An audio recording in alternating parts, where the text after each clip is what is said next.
Welcome back to another episode of The Road to 2200. I'm playing a 15-10 game. Looks like the board got messed up somehow, so let's see if we can fix that. Not sure what happened there. Actually, maybe... yeah, it's a little messed up, isn't it? Alright. It cost me a little bit of time to fix it, but we all know I don't have time trouble.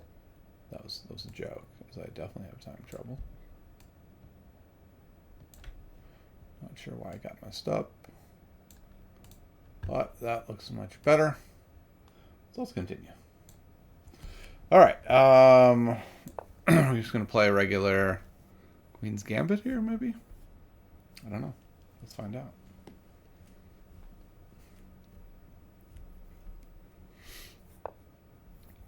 Interesting. So they are coming with a quick C5.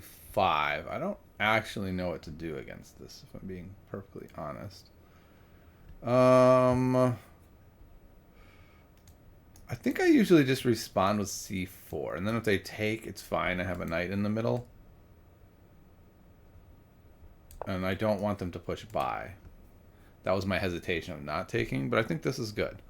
And then if they take, I think we're in just kind of a regular Queen's Gambit accepted, which I think should be okay. You know, I'll do something like this and pick up the pawn with relative ease. I could also come over here, check, pick up the pawn. Okay, it comes into the center. I don't know if I have to take right away. So this leads to this interesting center builder thing that's kind of annoying. If I take right away and he goes here and then I move and then he pushes by, that's kind of frustrating. So I think what I'm going to do instead is take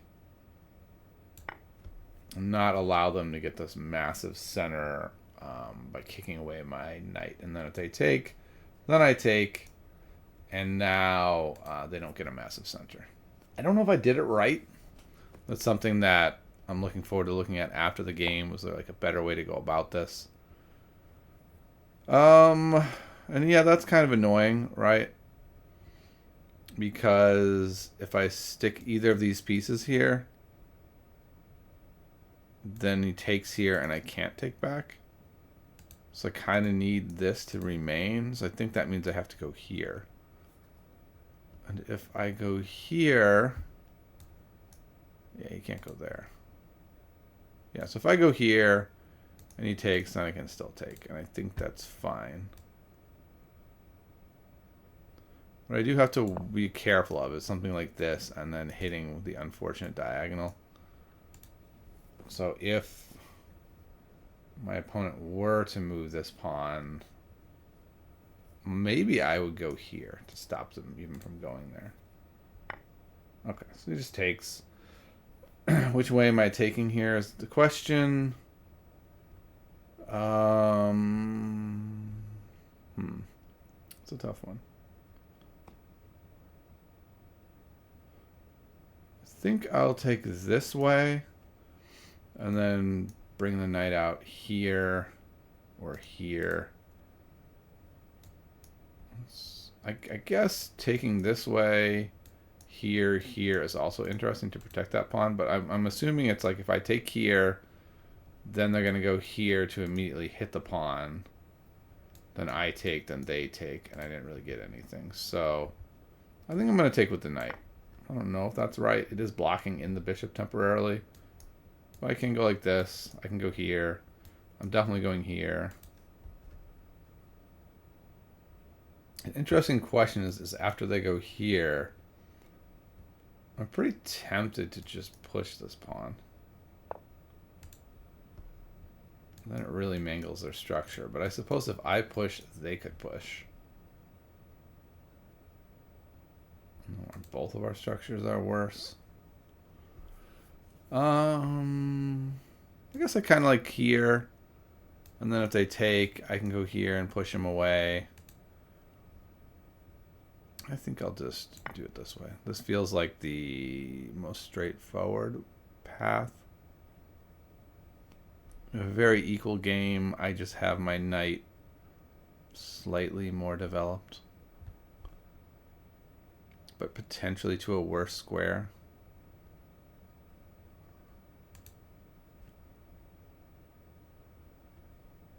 Yeah, after this, I'm pretty tempted to go here. And then my bishop is ready to come out, probably to here. If I go here, where is this knight going? Could go here to immediately attack it, which isn't the worst. I'm backing it up. Gains a lot of space in the middle of the board. I guess this is a legitimate worry. So like if I go here, here, whoops, here, I can't go here. That would lose the piece. I could go here, check. But then they would like go here. Then if I take, I'm still not guarding this square. This square is guarded. Let's be clear. They can follow up with that. I think this is going to work out. Worst case scenario, I can go here. That's like worst case. And then if he goes here immediately, I think I just kick him. And then there's no way. Okay. So that was the thing I was a little bit worried about. Like, would they do that? Or just copy me, essentially. If they do that, I take, they take, and my knight is already developed and can go here and immediately threaten this pawn.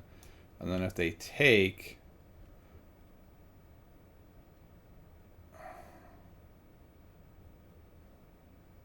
I could go.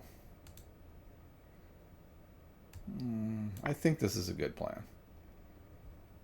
I'm not seeing the fullness of it at this moment, but it feels pretty reasonable to go here.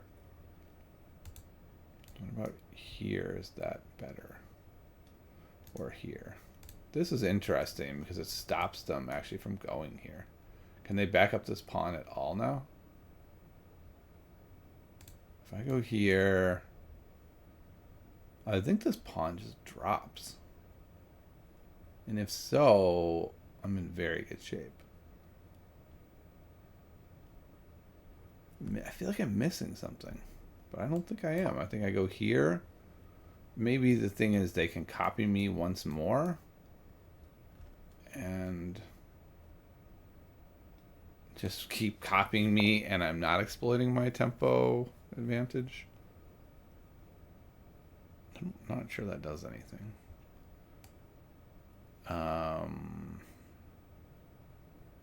Yeah, because I certainly would not mind takes. Like, that would be amazing. Okay. I can't castle, but I am very okay with that. Okay. Interesting. So this pawn will be very weak to this. And then my opponent can go here, but not if I'm here. So I'm going to go here. I'm going to nab this pawn. I'm going to assume they're going to go here. I can go here, but what makes it fascinating is then they can go here. And if I take, I actually lose a piece. So this is very interesting stuff that's happening here. Oh, but I have a very clever idea. I can go here. If they take, it's mate. So I go here. Maybe they'll just put the bishop here now.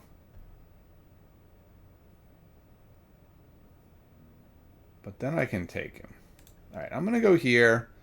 We're threatening the checkmate. Very clever. I really doubt my opponent will just be like, here's checkmate. But, you know, anything's possible.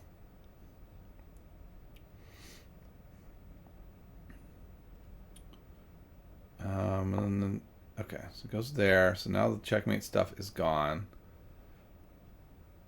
I can take here, though, and leave them with not great pawns, and then stick my rook here.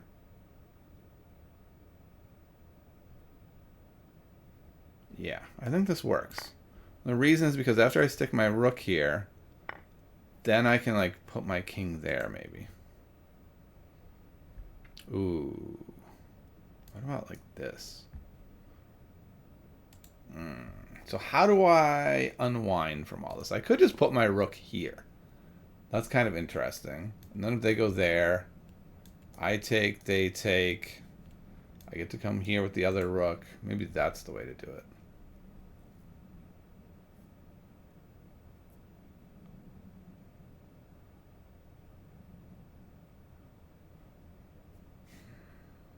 Just trying to figure out. Like, I don't mind losing the pawn. That's fine. I have a lot going on here. Losing the pawn is really no big thing. Here is intriguing. Hitting both, but there's a check in between. So it's like here. It would be really nice to be able to go like this and not have this rook trapped is really what I'm looking at. So is there a way to sort of make that happen? It feels like the best way is to go here. Then they're going to go there. That's important to note. Then I could go here. Then they take. Forcing. Ooh, I really don't want the bishop to end up there. Look at all these targets. Okay, so that is yet another problem I'm facing. Okay. I could just go here first. Threaten the rook. It takes there. I go here. The other rook checks me.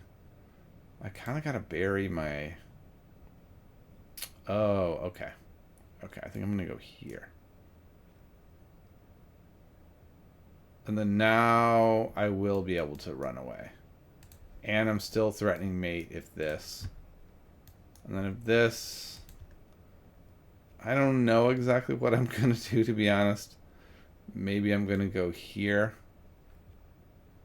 But this looks reasonable. I don't know if it's right. Just sticking my rook there might have been right. If he goes here... I also have the... Oh, okay. I should have put my rook here. It stops this. Okay, that would have been smart. Yeah, okay, so that's kind of a miss. No.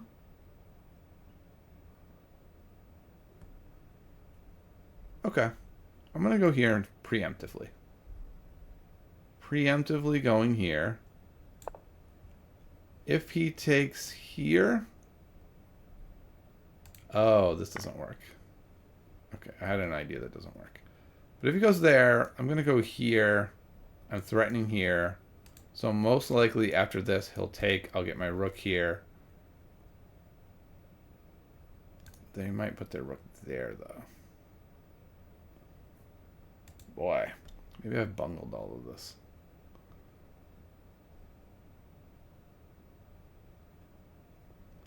So here, rook takes, rook doubles. I double, rook check, moves.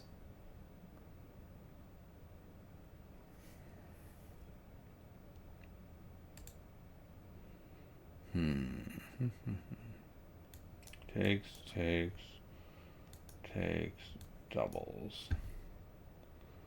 What if I just go here? And then he goes here, and I go here. Then he takes this pawn. And this rook comes here. Okay, I think this works. This may not work. We're going to find out. If he goes here first, that's a disaster, right? I win the game.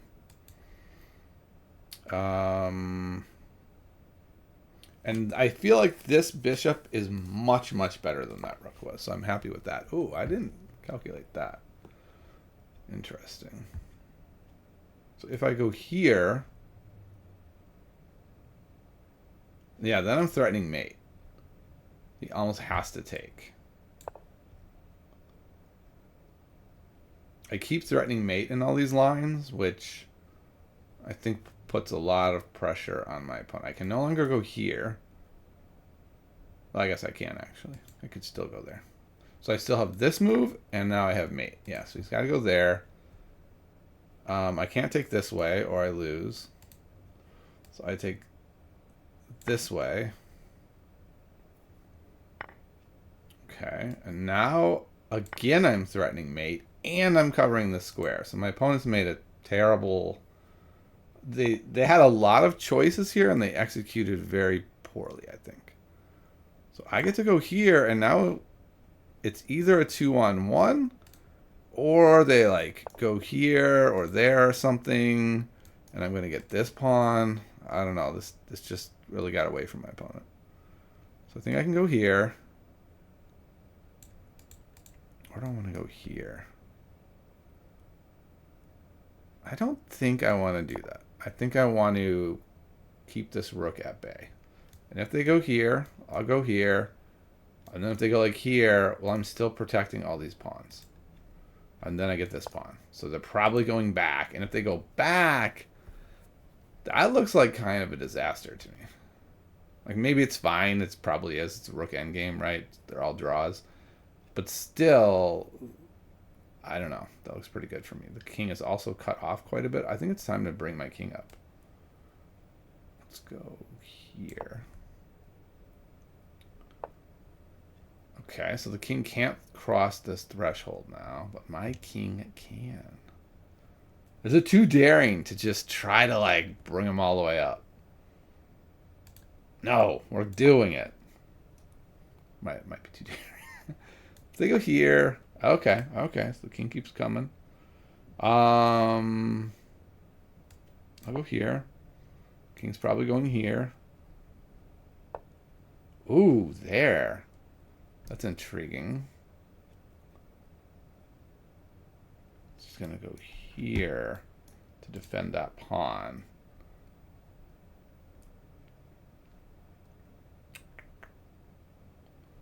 I think I'm going here. I don't know how this works. Okay, it's got to be here first, right?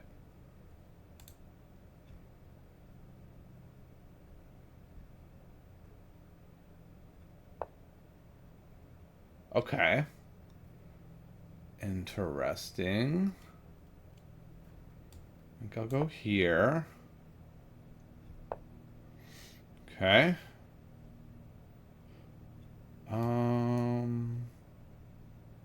Rook there seems promising.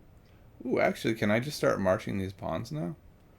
And if he checks, I'm going here anyway. Yeah, I think I can do this. I think it's time.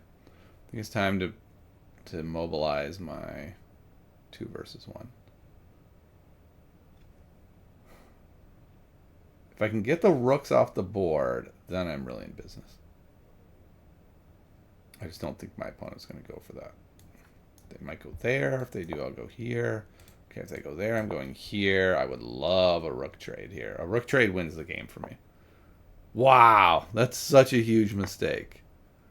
Such a tremendous error. Because this king is going to have to deal with my passer over here. And when he does, my king is just going over here, eating all the pawns. So before even trying to make the passer, well, let's go ahead and start getting ready to make the passer. But this is a 1 game for me. There's no doubt in my mind this is a 1 game. So how do we do this? Okay, that makes it even easier. He's brought it even in closer. I'm wondering if I go here, though. Yeah. I'm going to go here. We don't want to trade these pawns. We need a pawn over here left, or preferably all of them. Yeah, okay, cool. Thanks. So now we make the passer. This might be best, actually, just to leave some hope over there. Okay, so now the king can never leave this vicinity. As soon as he does, game's over. Okay. So if I go now, here, here, here, takes, boom, takes. Yes, so we can go now. And the king can't come with, because it has to guard the pawn. So trading the rooks was just instant loss. I'm very curious if my opponent understood that, felt like they had no choice, or just does not know anything about endgames. Because, I mean, I think we can see my opponent is like, no, man, I don't know what you're talking about. I'm in this thing. I'm in this thing still. 3 pawns versus a king, no problem. Also, my opponent's rated 1900. So that was a colossal misunderstanding of the endgame by my opponent. I'm downright shocked that they traded rooks there. I'm pretty sure it was a draw. Otherwise, I have to make sure I don't stalemate him, right? Because there's like, if I put my pawn here when his king is there, then it's a stalemate. So I do have to be careful about that. He doesn't actually have to ever leave this corner. So I guess I'll bring this guy down, and this will be the one that I mate with. Okay.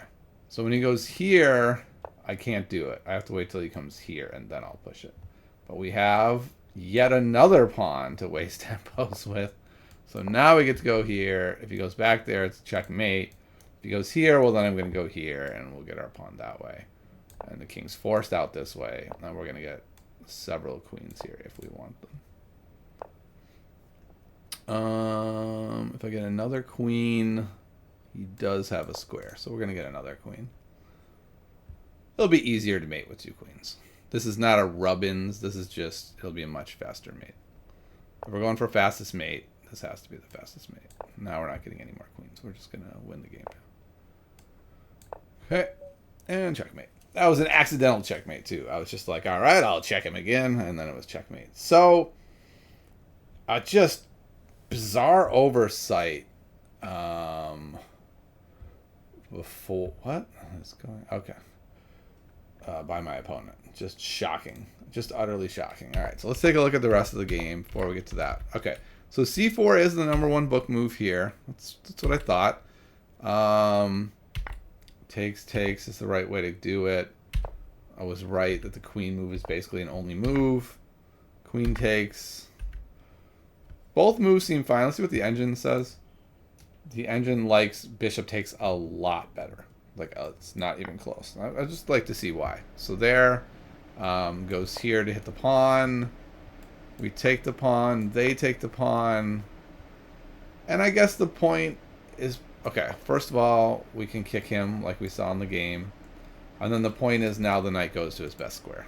I think it's really as simple as that. And then the knight can do, you know, cool stuff. Maybe the knight's coming in here, here, threatening to come in there. I don't know. I just had some ideas of, I don't know, these squares look nice too. Maybe they're just in structures I'm used to. So we traded. Everything was kind of normal. Yep, so this gives me a pretty big advantage. Interestingly, the computer says the way to go is here.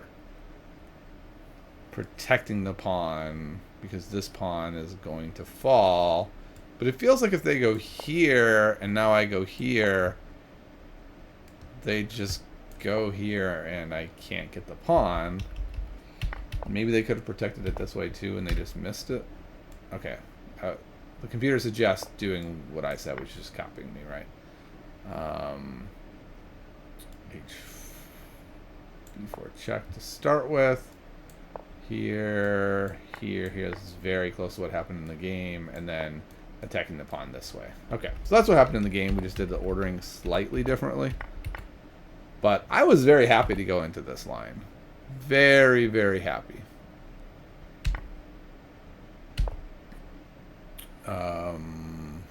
They went here with a rook. It's a little nerve-wracking. This didn't seem to work because of this, and that does not work. This is lost. I thought this was a brilliant move.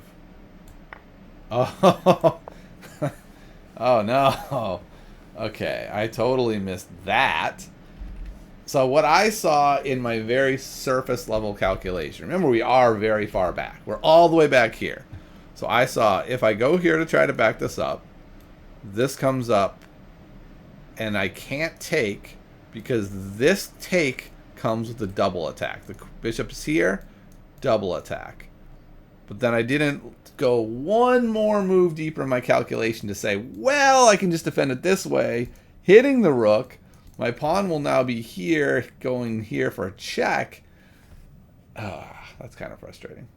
And in fact, is it even better than that? Yeah. Oh, no, because it's check. Yeah, so I go here, and then now what does he do?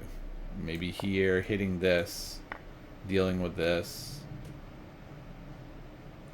Right. King can't even take. Has to go here. Now we have this passer. Oh my goodness. Now we go like here, threatening all kinds of stuff. Wow.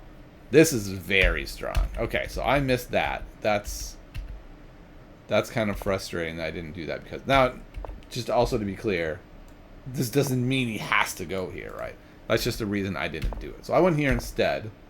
My opponent made a very weird move going there. I said, okay, let's go into this endgame where you just have a much worse position. The computer says I should try to defend this pawn. I decided that it wasn't worth it. I have all these tricks of mates. And then I decided to evacuate the king. The computer does not like this. I mean, its number one choice, though, is like this. So, I don't know. This seemed reasonable to me. I went here. Computer says this is not a good idea because of this move. Getting out of the fork and attacking the knight a second time. Now the knight does have to move. If I go here, they can do this kind of stuff. But they checked, which seemed reasonable, until you see, like, oh, right. Like, this is a mate threat. They have to do something about it. So they take is losing. So, computer suggests this is coming. Well, you could just go here. Get your king closer to the center. By going like this, I think we can look at this and say, yeah, rook endings are drawish, but, like, we have an advantage, certainly. So they went there. I took b3, and now we're playing it right. And the question is, can we close it out? And I wasn't positive how to do it, if I'm being fully honest. I thought here we were going to see this, and then I might go here, and then now the rook comes over here and says, okay, I'm going to start making real threats. And what do we do? Interestingly, the number one and only move. Take a moment. Can you spot the only move? It's a rook move. I don't even understand it. Only move, rook a3. Wow.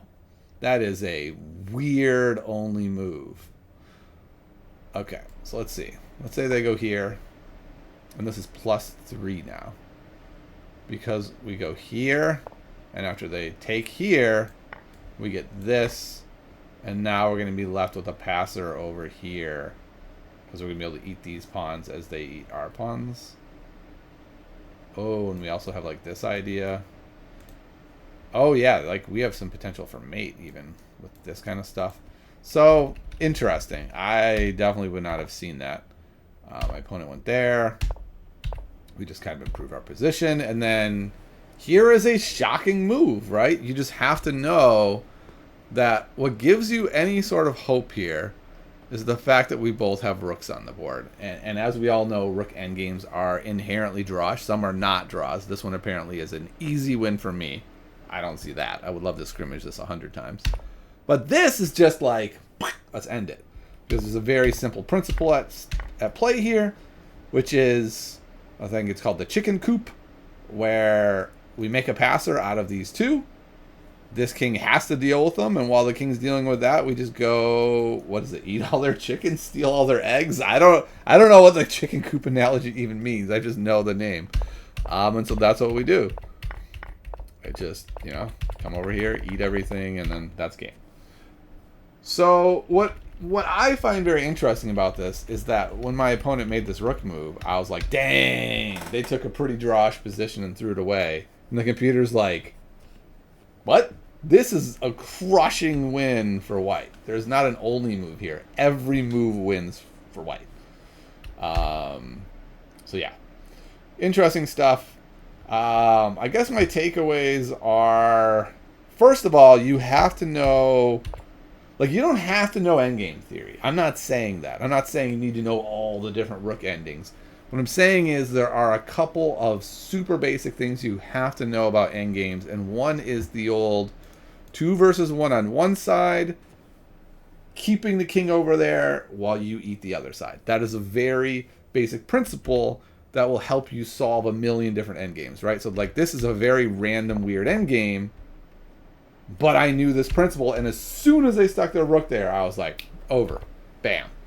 All right, so there's the first takeaway. You got to know some sort of very basic stuff. I guess another one is something I very much struggle with, which is stopping my calculation one move too soon. So it's not that this was a make it or break it moment, so I feel better about it, but the fact that I discounted this move, which was the best move, because of this move, due to a miscalculation, granted it's like 4 moves in, it's still frustrating, right? I still get annoyed with myself when I miss these sort of basic, well, not basic, but calculation errors like that. I don't know. Is there another takeaway from this game? I don't think so. I think knowing... Actually, okay, here's the last takeaway. And this is just experience with openings. It's one of the reasons not to switch openings all the time is to know this kind of stuff, right? To know that, like, if I just take here, and he goes here, and then I go back... I guess this doesn't actually work because he's attacking it. But it's just these ideas of knowing what you want to play based on sort of knowing opening ideas. So like C4, I think is kind of hard to just find here unless you understand what you're dealing with. That you don't want them to just push by. Like let's say you went knight here. I guess maybe black doesn't even want to push by. But it seems like now they have that option. They have an option to go here and try to build a really big center. Not yet because you're going to take. But they can build into that with maybe something like this. And understanding that that's why you're playing C4 here. You're not playing C4 necessarily because you memorized it, but trying to understand what you're trying to do with the opening. And I know what I don't want to have happen is have my opponent have this enormous center where they just stop me and roll over me. I've seen that before, and so I know C4 is a good response there. All right, that's going to do it. That's another episode of the Road to 2200. We got to win, and I'll see you next time, everybody. Goodbye.